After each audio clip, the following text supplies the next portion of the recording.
हमारा जो है मेन उद्देश्य है, हमें जरूरत पड़ी कैंडिडेट अपना कैंडिडेट बढ़ने की। सबसे पहले मैं आपको यही बता देता हूँ, स्टार्टिंग से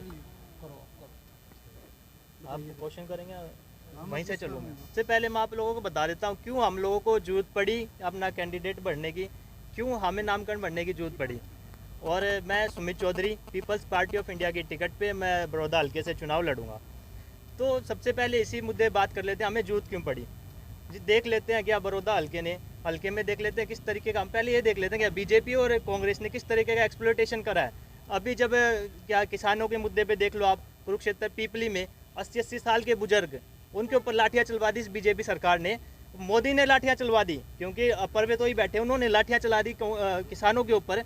तो मेरे को ये पता है, इस बात का हमें विश्वास है कि बड़ौदा हल्का जो है ना अपने बुजुर्गों का अपमान नहीं सहन करेगा, उनको इस बात का जवाब देगा और बड़ौदा हल्का मेरे को मेजोरिटी से जिता के जो है सरकार को तमाचा मारेगा। पार्टी की क्या नीतियाँ होंगी चुनाव को लेकर? जी हमारी नीतियाँ बिल्कुल जो है ग्राउंड लेवल पे होगा। हमारा काम होगा कि हमारे लोगों को एक एक बेसिक सुविधाएं घर घर तक पहुंचाना। अब देख लो, अब जैसे ये कोरोना महामारी चली, कोरोना पैंडेमिक था, इसके दौरान क्या हुआ, सरकार ने तो स्विच कर लिया डिजिटल इंडिया पे, लेकिन डिजिटल इंडिया पे तो स्विच कर लिया सरकार ने, लेकिन गरीबों के बारे में 1% भी नहीं सोचा। अमीरों के पास तो तुरंत एप्पल का लैपटॉप था, एप्पल के आईपैड थे, सारी चीज़ें थी, उन्होंने तुरंत ऑनलाइन क्लासेस पे स्विच कर लिया। गरीब आदमी का क्या हुआ जी, जो इसका एक्सप्लॉइटेशन हुआ वो हमारे गरीब बच्चों का एक्सप्लॉइटेशन हुआ।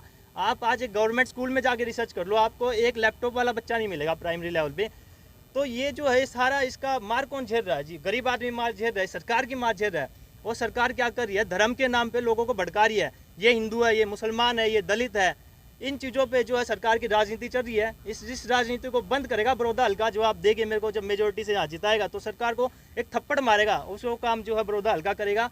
बेसिक सुविधा नहीं मिल रही जिन लोगों को, और सरकार उनको धर्म के नाम पे लड़ा रही है। सरकार क्या सोचती है, क्या लोग जागरूक नहीं है? बड़ौदा हल्का मेरा जागरूक है, और ये जागरूकता इलेक्शन में हमें मत से जिता के ये जागरूकता भी दिखा देगा। पार्टी ने कितना कार्य किया बड़ौदा उपचुनाव के लिए, क्या तैयारी है?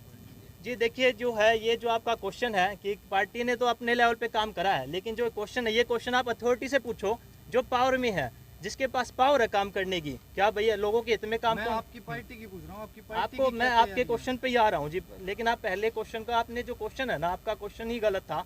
ये क्वेश्चन पहले तो बनता है अथॉरिटी के लोगों पे, जो अथॉरिटी में बैठा हुआ है, उससे क्वेश्चन बनता है क्या भाई जो लोगों के पास जो है अथॉरिटी में सर कौन बैठा है? अथॉरिटी में कौन है? बीजेपी सरकार है। आप बीजेपी सरकार से क्वेश्चन करो। सीट पे थोड़ी बैठी है, बड़ौदा की सीट पे नहीं है, लेकिन सीएम तो बीजेपी है ना। सीएम क्यों है बीजेपी? सीएम सीट की बात कर रहा हूँ सर मैं। आप बड़ौदा, आप चुनाव आप सीट की बात कर रहे हैं, ठीक है, मैं उस पे भी आ रहा हूँ, आपके क्वेश्चन पे भी आ रहा हूँ। सीट की बात कर रहा हूँ कि बड़ौदा सीट के लिए आपकी पार्टी की क्या तैयारी है? अच्छा, चलिए ठीक है, मैं इसके साथ साथ ठीक है, क्या कर रही है, ठीक है, मैं एडिशन में आपको वो भी बताया था जी। बड़ौदा हल्के की हमारा जो है पीपल्स पार्टी ऑफ इंडिया की जो टीम है, हर एक गांव, 54 गांव अपने बड़ौदा हल्के में, 54 गांव में हमारी जो टीमें हैं, और अपने अभी नहीं क्या इलेक्शन अभी आज ही से काम कर रहे हैं, 3-4 महीने से जो गांव में टीमें गई हुई है। इसका जो है रिजल्ट आप लोगों को इलेक्शन में जीतेगा क्या, हम लोगों ने क्या क्या काम करा है, जागरूकता का अभियान चलाया है, गाँव में लोगों को जागरूक करा है, और इस सारी चीज़ों का रिजल्ट जो आपको इलेक्शन के दौरान जिस दिन वोटिंग होगी उस दिन आपको रिजल्ट भी दिखेगा कि आप पीपल्स पार्टी ऑफ इंडिया ने क्या काम करा है। कितने आश्वस्त हैं आप अपनी जीत को लेकर? एक आश्वस्त का मैंने बता दूंगा जी, थोड़ा आश्वस्त मतलब अच्छा श्योरिटी कितने कॉन्फिडेंस है? तो मैंने समझाने लग रहे थे आप। नहीं वो आश्वस्त हो गया ना भाई, वैसे मैं एक बार कह लूँ यार, अली भाई का जीत को लेके जी 100% श्योर है, क्योंकि ये सिर्फ मैं ऐसे ही नहीं कह रहा, मन गणत बातें नहीं है क्या मैंने कह दिया 100% श्योर है। ये इसका बेसिक है, इसका किसी चीज़ों के उस बेसिस पे मैं ये चीज़ें कह रहा हूँ, और मेरा कहने का बेसिस ये है कि मेरी टीम है, मेरे लोग हैं, कहने का बेस क्या 54 गांव में हमारी टीमें हैं, और कम से कम 50 लोगों की टीम 54 गांव, हर एक गांव में है 50 लोगों की टीम। उनके काम के ऊपर मैं पूरा विश्वास है, जो उन्होंने मेरे लोगों ने काम करा है उस काम के ऊपर हमें विश्वास है, और उसी काम के ऊपर मैं कह रहा हूँ कि हमारी 100% जीत होगी। आप अपनी फाइट किसके साथ मानती है पार्टी? जी पार्टी जो हमारी फाइट है कि किसी अगेंस्ट तो क्या है, जो सरकार है उसी के अगेंस्ट में है, कोई भी हो जो बेसिक नीड्स पूरी नहीं कर रहा जनता की, उसी के अगेंस्ट फाइट है हमारी। ये नहीं है कि इकलौती बीजेपी के अगेंस्ट फाइट है, अगर कांग्रेस भी होती और वो भी बेसिक नीड्स पूरी नहीं करती तो हमारी फाइट उससे भी है। हमारी फाइट्स हम जनता के साथ हैं, बस लोगों की जो बेसिक नीड्स हैं कम से कम वो पूरी हो, अगर वो पूरी नहीं हुई तो हमारी फाइट हर एक उसके साथ है जो इस चीज़ों का अगेंस्ट है। बीजेपी ने जो कार्य किए हैं किसानों पर, जो एमएसपी को लेकर, हाँ। उस पर क्या कहना चाहोगे? जिस पे मैं ये कहना चाहूँगा, अभी जो अपनी जो बीजेपी सरकार जो है, जो किसानों के लिए एग्रीकल्चर एक्ट बना दिया, लॉ बना दिया, जो रिक्वायर्ड नहीं था, इसकी रिक्वायरमेंट नहीं थी। किसी किसान भाई ने कहा कि हम एक नए कानून की रिक्वायरमेंट है। आप तो मीडिया के लोग, आप लोगों को पता होगा, किसी किसान भाई ने किसी कानून की कोई रिक्वायरमेंट नहीं मांगी ना। हमने कहा सरकार से कि हमें कानून बना के दें।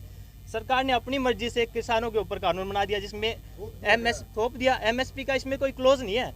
एमएसपी के बारे में इस कानून में कुछ नहीं लिखा सरकार ने। वो सरकार जो है गुमराह कर रही है लोगों को कि एमएसपी खत्म नहीं होगी। किसान की तो गारंटी चाह रहे थे, मैं हाँ। एमएसपी का लिख के देगा। अब किसान, वही बात उसी पे आ रहा हूँ जी मैं। जो किसान, जो हमारे किसान भाई क्या चाह रहे थे, हम ये चाह रहे थे कि हमारा जो कानून है, आप इसमें एक क्लोज, एक लाइन डाल दो एमएसपी के बारे में, तो हम संतुष्ट हैं। लेकिन सरकार, इस सरकार किसान विरोधी सरकार, दलित विरोधी सरकार, ये है क्या, हर एक आदमी के विरोध में ही चल रही है। ये सिर्फ कैपिटलिस्ट क्लास है, पूंजीवादी लोगों की सरकार है। आप सरकारी चीज़ों को प्राइवेट करके उनको दे रहे हो। ट्रेन बेच दी, सब बेच दिया फिर।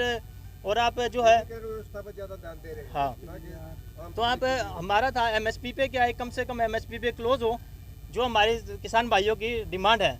और इसके ऊपर देखा आपने क्या बीजेपी सरकार ने क्या अत्याचार करा। कांग्रेस कुरुक्षेत्र में, पीपली में 80 साल का एक बुजुर्ग था, उसके ऊपर लाठियाचार्ज कर दी। तो ये अपमान सिर्फ उस बुजुर्ग का नहीं है, पूरी किसान कौम का अपमान है। और इसका जवाब जो है किसान कौम देगी अब बड़ौदा हल्के में हमें जिता के। ठीक है जी, एक और इसमें ऐड करना चाह रहा हूँ मैं। Thank you. क्या पहली बार और पहला ही कैंडिडेट एक ऐसा है जिसके साथ जो है पीपल्स पार्टी ऑफ इंडिया तो है, मैं उनके टिकट पर चुनाव लड़ रहा हूँ, लेकिन इसके साथ साथ अपने साथ अटल विद्यार्थी संगठन के अध्यक्ष हैं अजीत जी। मैं चाहूँगा एक बार अजीत जी आए।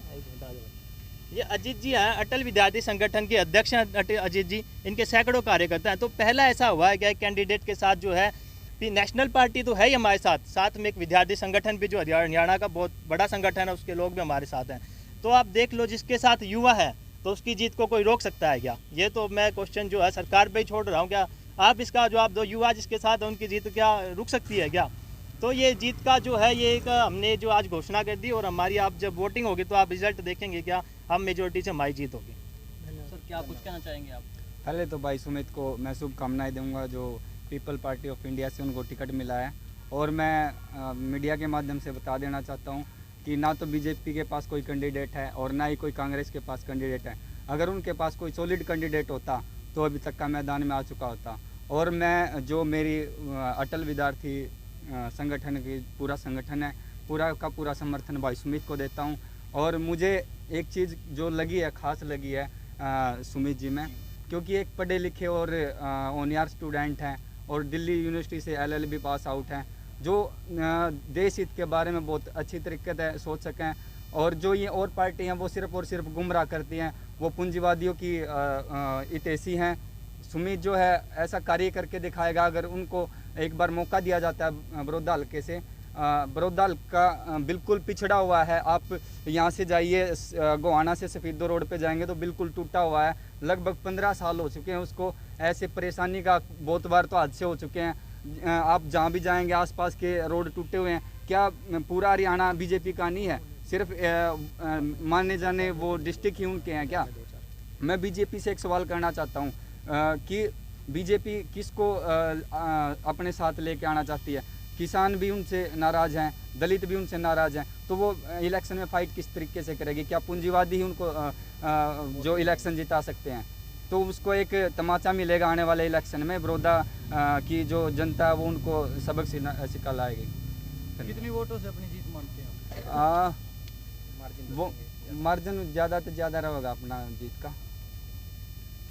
और मेरी बड़ौदा हल्के से भी ये अपील है कि आप ऐसा काम ना कर दे बड़ौदा हल्का, जैसे हमने देखा सन्नी देओल को तो जिता दिया, फिल्मी एक्टर है, जिता दिया उसको फिल्मी एक्टर को, लेकिन उसने जीतते ही क्या कहा, मैं अपना एजेंट अपॉइंट करूंगा।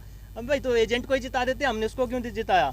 तो पंजाब वाला काम बड़ौदा हल्का ना करेगा क्या? कभी किसी को ये है, शायद कांग्रेस पार्टी किसी सेलिब्रिटी को उतार दे, किसी और को, या बीजेपी किसी सेलिब्रिटी को उतार दिया, किसी को, जो हमें सेलिब्रिटी के पास नहीं जाना, जो अपने हल्के के लोग हैं इनका काम देखना, हमें इनके साथ रहना। ये सेलिब्रिटी अगर जो है मिसगाइड ना हो किसी भी सेलिब्रिटी से, बस मेरी यही आप लोगों से अपील है। आप कैंडिडेट को देखें, कैंडिडेट के काम को देखें, कैंडिडेट की क्वालिफिकेशन को देखें, और ऐसा कैंडिडेट चुने जो कम से कम, अब जो है लेजिस्लेटिव असेंबली है अपनी विधानसभा में, जो कैंडिडेट जीत के जाएगा उसका काम क्या होगा? उसका लॉ मेकिंग में काम होगा।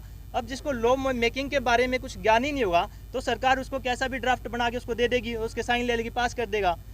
तो हमें कम से कम जब कैंडिडेट हम छाटें या वोट करने जाएं तो ये देखें कौन सा इसके लिए कम्पिटेंट है, किसमें कम से कम एटलीस्ट इतनी कम्पिटेंसी तो हो कि लॉ के बारे में समझ तो, क्योंकि मेन जो काम है विधानसभा का वो लॉ मेकिंग है। बल्कि यो अपने जो है कॉन्स्टिट्यूशन में 7 शेड्यूल में 3 लिस्ट होती है, स्टेट लिस्ट का जो काम है वो सारा विधानसभा के थ्रू होता है। तो इतनी कम से कम जिसको लॉ मेकिंग की नॉलेज है, लॉ की नॉलेज है, तो मैं अपने बड़ौदा हल्के के लोगों से अपील करूँगा कम से कम्पिटेंट आप कैंडिडेट को चुने, ताकि आप लोगों की जो है आप लोगों के प्रति वो काम करे, आपका एक जो है रिप्रेजेंटेशन जो है 100% आपकी रिप्रेजेंटेशन दे, आपकी बात आपकी जो है आवाज़ बने हो विधानसभा में। ये नहीं किसी टिकटॉक स्टार को बना दिया या सन्नी देओल को बना दिया, एक्टर हो, फर्जी एक्टर है, फर्जी एक्टर बना दिया भाई, फर्जी एक्टर उसका अगले दिन वो कह रहा है एजेंट है, मेरा एजेंट काम करेगा, एजेंट ही काम करेगा तो भाई उसी को ना बना देते। बस ठीक है, शुक्रिया। चलिए धन्यवाद जी, बस यही बात है कि मैं समाप्त करना चाहूँगा। धन्यवाद। और मेरी अपील है पूरे बड़ौदा हल्के से, क्या मुझे बहुमत से जिताया जाए। सुमित चौधरी, मैं एडवोकेट। धन्यवाद जी।